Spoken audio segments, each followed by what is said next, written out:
ابھی چند گھنٹے پہلے ختم ہوا۔ وہ امام معصوم کی زندگی انہی دو پیغامات کے مجموعے کا نام تھا۔ قربانی اگر اپنی خوشی سے دو تو نتیجہ کیا نکلتا؟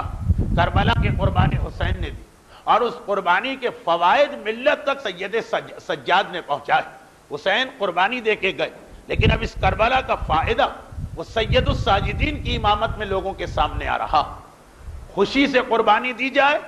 تو کیا ہوتا ہے؟ دشمن زبردستی قربانی لے لے تو کیا نقصان ہوتا؟ لیکن جیسا کہ میں نے کہا کہ یہ موضوع بات کا، اور دوسرا پیغام،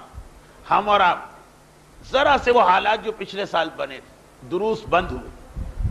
مسائل کا ذکر بالکل ختم ہوا، باقی تو جیسا میں نے کہا سلسلہ کچھ نہ کچھ چلتا رہا، لیکن سید الساجدین کی امامت کا پہلا دن،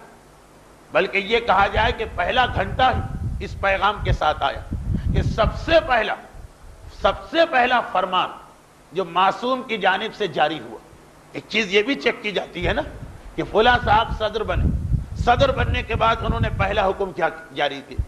فلاں صاحب سربراہ مملکت بنے، فلاں صاحب بادشاہ بنے، پہلا حکم انہوں نے کیا جاری کیا، فلاں صاحب فلاں تنظیم کے سربراہ مقرر ہوئے، پہلا قدم انہوں نے کیا اٹھایا، یہ بھی ایک چیک کیا جاتا، اور اس سے مزاج کا پتہ چلتا۔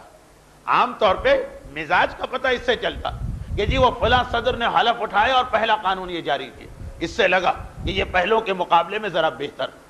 یا نہیں وہ صدر بنے انہوں نے پہلا ہی آرڈیننس یا پہلا قانون یہ جاری کیا، ارے اس سے تو لگا کہ یہ پہلے والوں سے بھی زیادہ بدتر ثابت ہوئے۔ یہ اسی طرح سے آدمی چیک کرتا کہ کسی بھی ذمہ دار عہدے پر آنے کے بعد اس آدمی نے سب سے پہلا کام کیا کیا، اگرچہ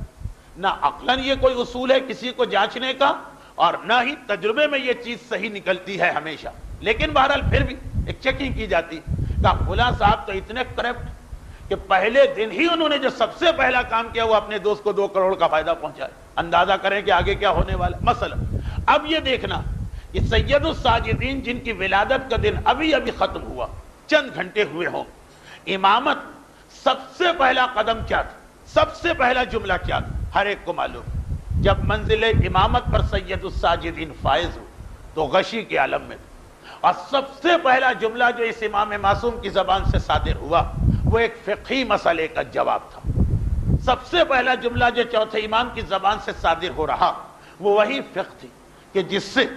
خصوصاً ناپختہ ذہن کے لوگ چڑ جاتے ہیں کہ کیا آپ حرام حلال، کیا آپ حیض و نفاس کے مسائل، کیا آپ مبتلات نماز اور شکیات نماز میں ہر وقت پڑے رہتے ہیں۔ ارے اس وقت دیکھیے کہ قوم کہاں جا رہی، اس وقت دیکھیے کہ بین الاقوامی سیاست کیا بن رہی، اس وقت دیکھیے کہ دشمن ہمارے پیچھے کیسے پڑ رہا۔ کربلا سے زیادہ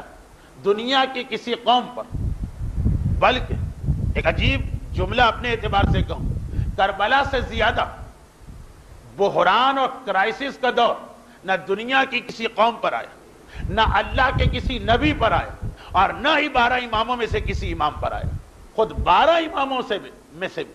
جو سب سے زیادہ، جسے اگر مصیبت کا دور کہا جائے وہ کربلا، تو جس نے اس قوم کی قیادت اور امامت کو سب سے زیادہ بحران میں سنبھالا، اور وہ حقیقی بحران،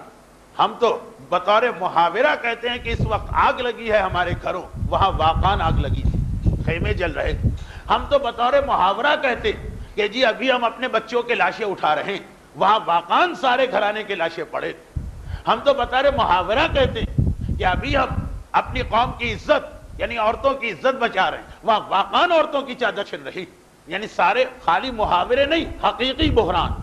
حقیقی کرائسس، حقیقی پریشانی، اور اس میں بھی سب سے پہلا فرمان جو اس امام کی جس کی ولادت کا دن ابھی گزرا۔ اور میرا عام طریقہ یہ کہ حتی الامکان کوشش کرتا ہوں کہ درس جس ولادت یا شہادت کے بہت قریب و واقع،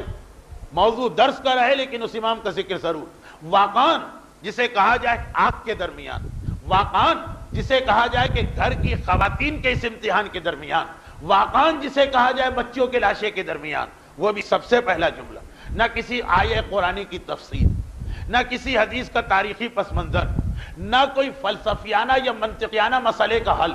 یہ ساری چیزیں اسلام میں سب سے پہلی چیز جو اس امام معصوم کی زبان پر آئی وہ ایک فقہی مسئلہ اور ایک فقہی مسئلے کا جواب۔ علیکن بالصحراء، جب ایسے حالات ہو جائے تو پردہ ساقط ہو جاتا، فقہی مسئلے سے جس کی امامت شروع ہو رہی وہ امام معصوم، جس کی امامت فقہی مسئلے سے شروع ہو رہی. اور یہ بات بھی میں یاد دلا دوں کہ یہی چوتھا امام کہ جن کے حالات امام زمانہ کے حالات سے